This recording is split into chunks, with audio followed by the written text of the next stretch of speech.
Hello there and welcome to another episode, the exciting episode, the conclusion. This is where all the wisdom is going to come together. We are here at ArchIT with Willard and Alex. Alex with me. Willard is him. Say hello, Willard. Hello. Yep. And Willard's got new headphones. I didn't ask him about that. You do sound pretty good. No, these are the same ones I've been using. Oh, maybe I used another pair at one point, but yeah, these are my go-tos. I don't know. You sound pretty rich today, so I thought the microphone was a little different. But either way, we are. It's kind of celebrating today. We're doing the number 10 step for converting from AutoCAD to, ArchiCAD or Graphisoft, going from 2D, 3D, going to BIM, moving your organization to a whole new dimension of success and opportunity. Okay. This is a pretty significant undertaking. We just talked about, Willard and I, before the show, of all the steps that are sort of required to make sure that this is successful. But it's not like rocket science. Like, yeah, it is changing essentially the operating system of your business. But if you don't, you'll slowly, the progress will eat away at you, and other companies will begin to take over. And then you're going to be scrambling, trying to do it, last minute. And that's not a position to be in. You want to set yourself up for success. So I think this is a great way for you to kind of think through how this may look like for your firm if you listen to our podcasts. We do have 10 of them though, so it's a bit of doing. But hey, if you got a little bit of a commute, you can at least kind of map it out in your mind. What are the 10 steps required to go from where you are today to a new, beautiful, bright future, right, Willard? Yes, sir. And if you can, get a little bit, as you get into those shows, you'll find a lot of wisdom, but you also find some like cosmic elevations that Willard does. And he does them very sneakily. You would not know until you kind of come right against it. And if you don't laugh, you're like, okay, you're not listening. It's always every show I think we had last 10 shows, right, Willard? There was some kind of a very, very cosmic reference or something of that nature. Very meaningful, world domination reference of some sort. Time and space. See if you can weave one in today here. But we are doing training and support. So that is the last step number 10. And Willard, can you kind of lead us into this? This seems pretty self-explanatory, but give us some got-yous, give us some steps on how to plan out once you've already done your migration, training and support. What role do they play? How do they play out? Yeah, so we've gone through a lot of different kind of discussions about how to kind of ease your way into coming from AutoCAD or a different platform into ArchiCAD. And theoretically, at this point, you are producing information that is being shared, throughout your kind of your support network, or through teams or through your AHJs or authorities having jurisdiction. And and I think this is more of a kind of a macro kind of perspective, is that all of us need to continue kind of training, learning and increasing our capabilities, regardless of where we are at within our career. And then we also need to be able to understand that there is support for the activities that we're trying to enhance. And so ArchiCAD is, a very well documented and supported kind of application, and it has a very robust and deep community that is out there that typically can provide you with solutions to most of your problems. So that's kind of a high level kind of description of what we're about to jump into. Okay, well, let's land this plane, right? So there are 4 steps you outlined to have a robust and functional training and support program. Are you separating training and support? And when you say support in this context of us already producing information, being at this level of migration and functioning in the new system, talk to me about support a little bit. Yeah, so support, I think, is something that we can look at from a couple different perspectives. We can look at it from, something that we are going out to seek, which could be, somebody who comes into an organization and provides, um, guidance, provides the tools and solutions to, your most complex or troubling issues, or even provides the ability to guide you in any of these steps. So I think that's something that sometimes gets overlooked in this process is that, you might have, a really stellar team. You might have, an amazing backlog of projects, and then the transition might have been super easy for you. It could be the other case as well, but for either case, I think it's good to reach out and talk to somebody. I almost look at it as having like an attorney who's on like a retainer, where you just want to ask them a couple simple questions and you just want to get some guidance. Or it could be as deep as writing a contract or helping with a template, or it could be like finding a solution to creating some more complex geometry and then fabricating it using a CNC or a laser cutter or some other type of machine. And you want to get to that level, but everything that you've looked at online or somewhere else is not necessarily available. And then it's time to reach out to people who have a deeper kind of set of skills and experiences that can enrich your practice. Hmm. So are you talking about something like fractional BIM manager, which is sort of kind of what the package looks like here at ArchiT? That's what we're offered to our clients.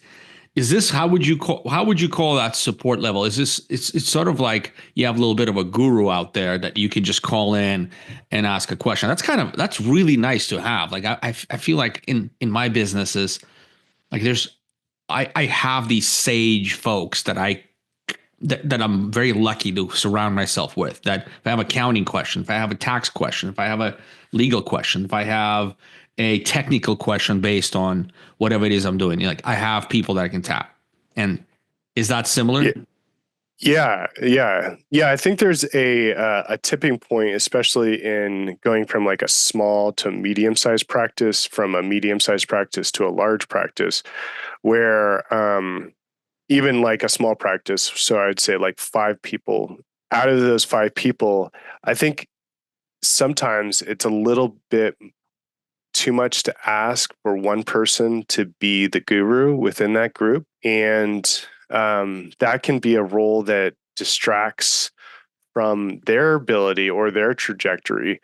Because I don't think it's necessarily diminishing. I think it's ultimately enhancing to have a deep, rich knowledge of the applications that you're leveraging. But it can be a lot if on in a 8-week period you're spending you know I don't know 5 days out of those 8 weeks dedicated to solving problems or doing things that might be outside of the trajectory of designing a building, or engaging with clients or doing site meetings and things like that. So yeah, I think that there is a vacancy in the kind of the BIM market for fractional support, where you're not necessarily paying for a full-time BIM manager or VDC manager. You're getting somebody who can just show up and just be that sage for you and say, yeah, I can spend like 3 hours with you and go over some of the issues that you're dealing with and support. And I think I've found that to be more of a successful implementation for smaller firms, because you both have the focus and attention of the group for a shorter shorter period of time, so that allows people to focus on the problems and kind of develop a question that they can ask in a specific time frame versus like this meandering relationship that could be a little bit too close, and the proximity allows for a little bit too much, I would say, scope creep in terms of like somebody engaging with a guru or a sage that distracts that person from something else that they're doing. So and it's, this kind of fractional support is not necessarily widely seen within the industry, especially within ArchiCAD. So but there is like Graphisoft's technical support, but it's not somebody who's going to show up to your door or jump online with you and walk through these issues with you more specifically. Gotcha. Yeah, technical support usually solves technical problems. This cursor is not moving. This wall, there's something wrong with software. It gets hung up here on this when I add this element, something like that. But yeah, as far as like, hey, how can I make this template most efficient? We've had trouble with it, or we're going to do a lot here for this project, and we want to build this template out to where it conforms to all of our design principles, specs, and all that. And so shameless plug. ArcIT. You listen to this podcast. That's who we are. That's what we do. We do IT for design and architecture engineering companies, but moving folks to the next phase in their development in their software is also one of our core businesses, and we can help with this. So, Willard, training wise, outside of that support, either technical support through ArchiCAD directly or through a partner like ArcIT, is there some kind of a training? Like, talk to us, and how do you structure that training process once considering that we are where we are in a conversion process? Are there specific, in other words, is there a specific training plan that you have to have in place? What is the amount of time you would suggest people would be, architects be investing in continuous training, having already started using the software? Like, what are your recommendations?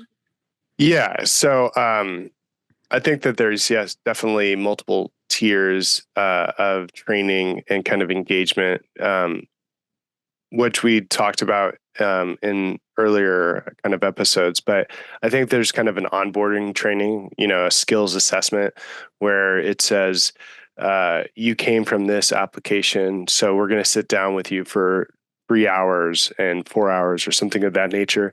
And then we're going to onboard you into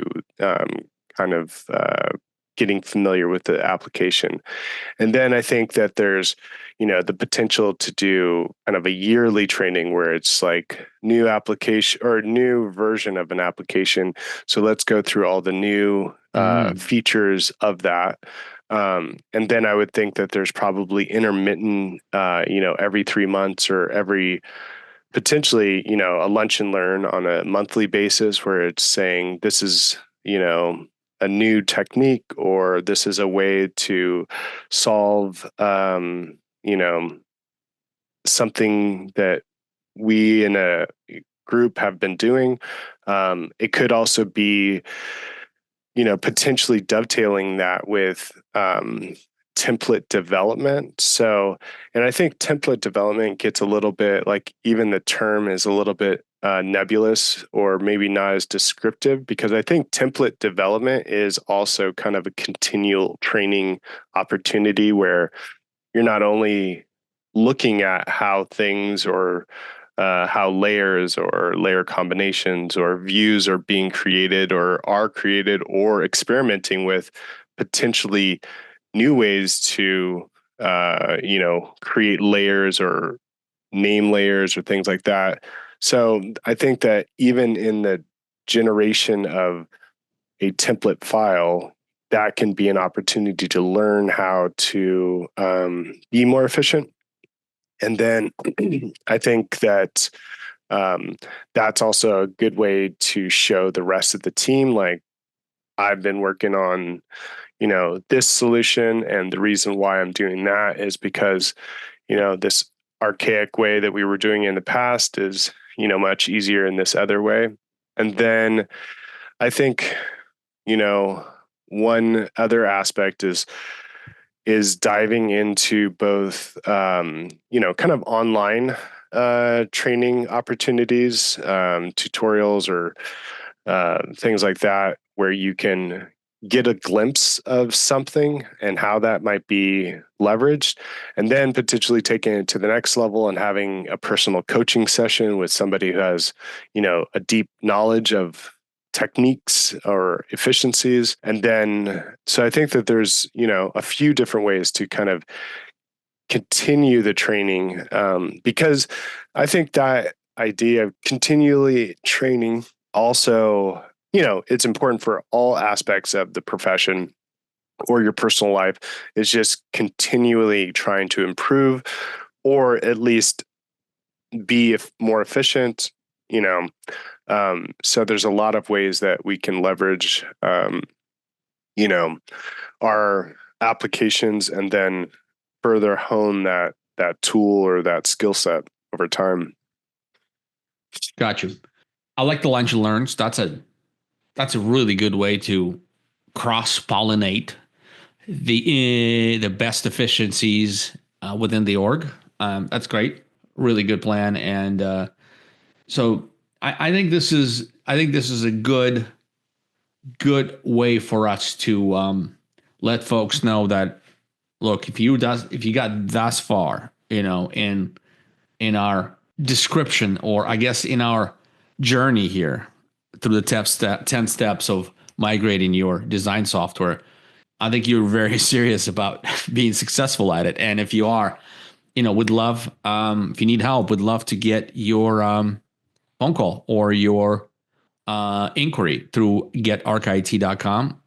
We're here to help. And hopefully this was useful for you, and you found at least a couple of things, takeaways that will help your life and your business to be more successful.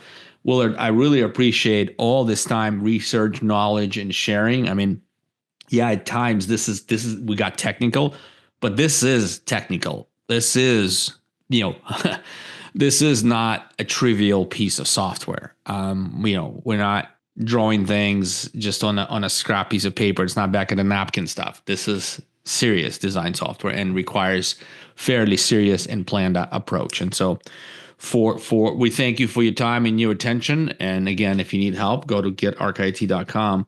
And I think, Willard, next one we're going to start talking about some other things related to Graphisoft. For example, I want to cover stuff like I hear objections why people don't want to switch to our ArchiCAD, or even Revit, or maybe Revit over ArchiCAD, and saying, hey, Revit, a lot of more people using that than ArchiCAD, and we get all kinds of interesting objections and excuses.